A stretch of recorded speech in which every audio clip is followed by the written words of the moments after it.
buli muntu addeyo akola assessment ku byasoma kuba ennamba esinga obunene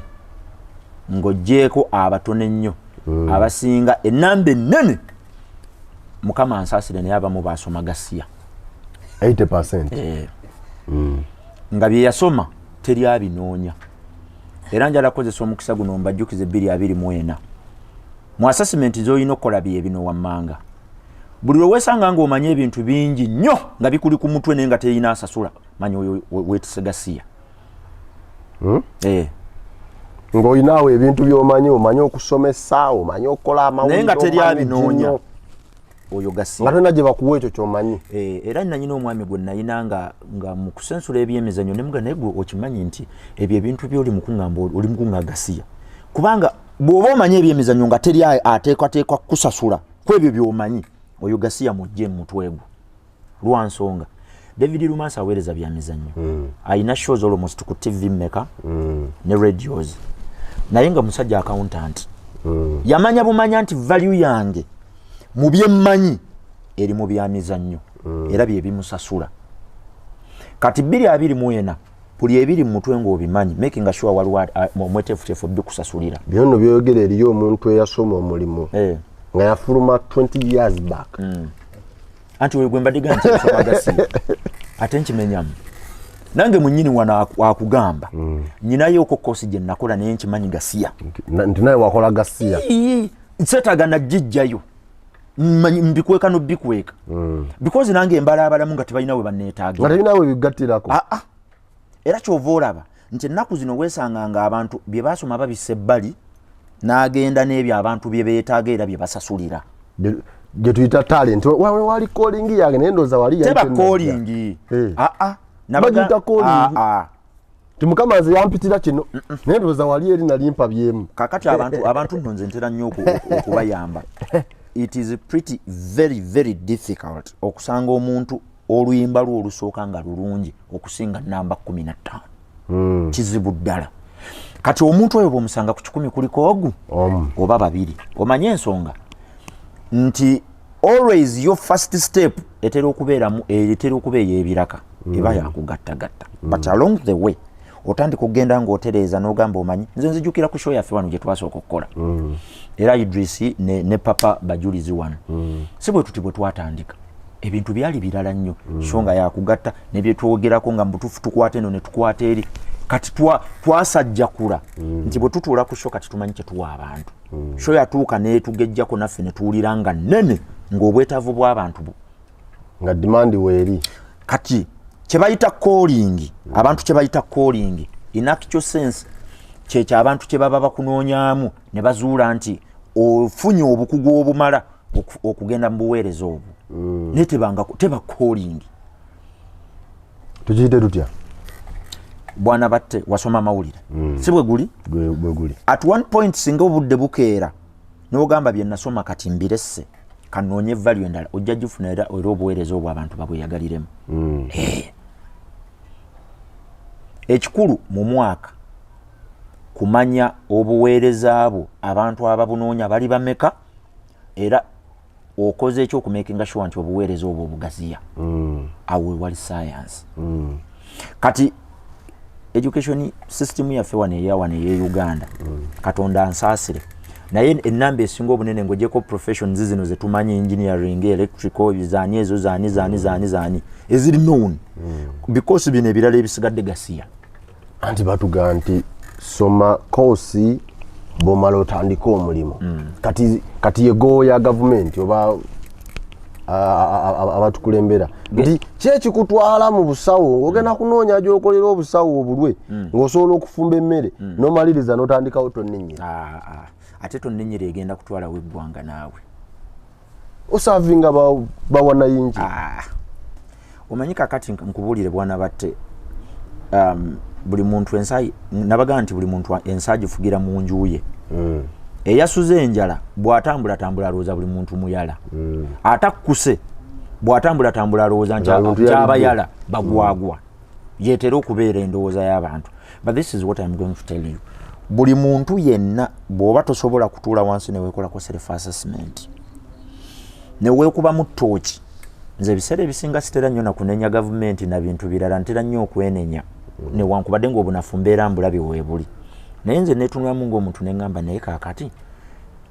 kiki kye nnina mu mutwe gwange ensi kyenoonya kyesobola okunsasula mutuufu bwe mba sirabyawo nze gwanga ndigattako ki bwe mba sirabyawo kye mbakolera mba njagala basasule ki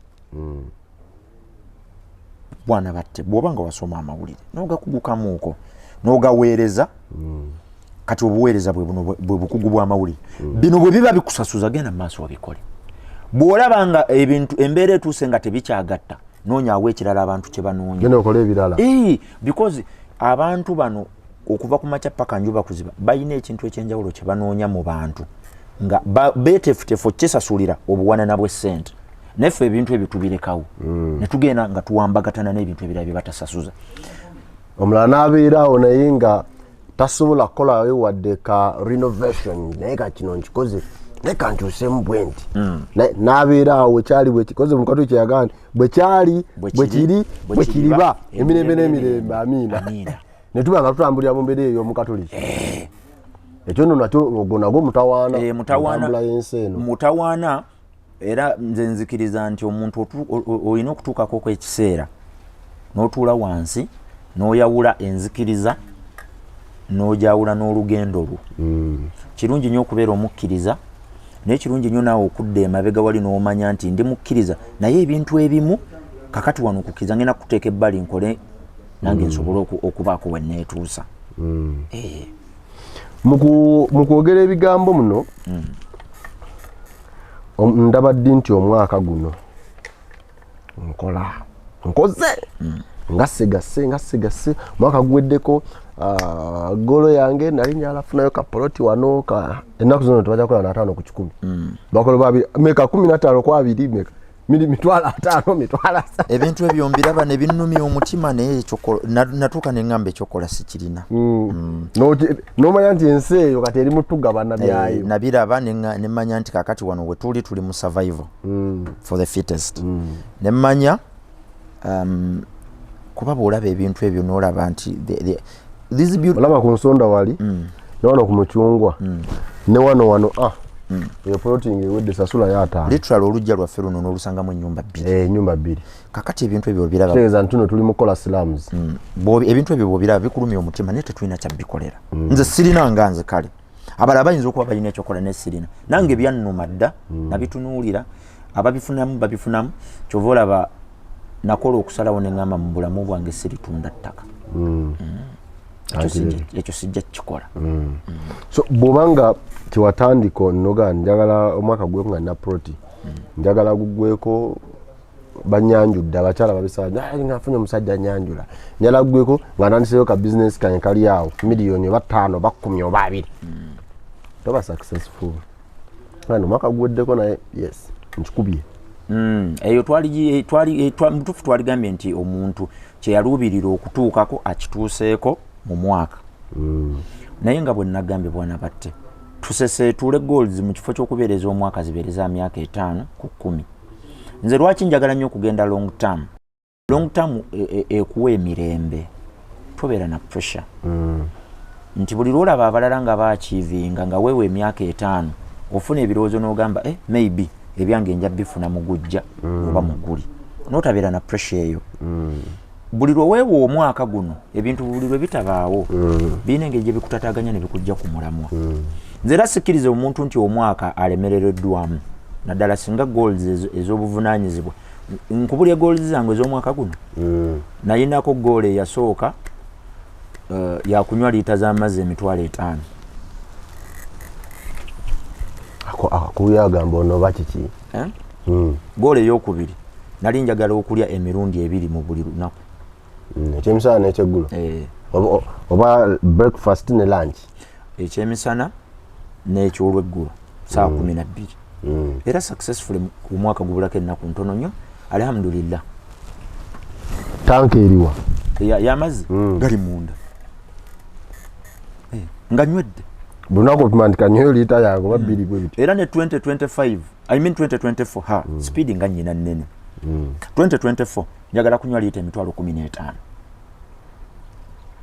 nze yegoolo yange zikuyambe ki liters kutereza njagala kubeera health so kati goals zo ziri mu bulamu bino ebya ssente abantu nabagamba ebya ssente bwe mba nsobola okukeera nengena nentegeka emirimu gyange ziteekwa kujja tezirina we zigaanira tebiriiko ki just kuteekateeka ebintu byange ng'eriwo ababinoonya mu buli ngeri yonna nteekwa kufuna naye ekintu kye bayita obulamu kintu kirala nnyo nnyo tolaba nti bino abantu bagamba nti ssente ensonga nkulu nange ndi omu ku bantu abakkiriza nti ssente ddala nsonga nkulu ssente kyalimu wenkata tabona naye amazima gali nti osobola okubeera n'obuwumbi 200 ku akawunti naye bw'oba olina kidini ekusumbuwa essente ezo zituuka ne ziba nga tezikyakola makulu kale kyangu nnyo ogenda amalwaliro agasinga obulungi by the end of the day bigenda takisinga ebirowoozo n'abantu abakuliranye bye bataataaganye so goals zange zonna zibadde goals eziri nze ze zimbadde ku mwanjo era ndi musanyufu nnyo nebaza Katonda liita zange 5,000 beddu zibulako oko alhamdulillah sijja kusukka liita 5 mu nnaku zino era ngenda zikuba nziteeke wali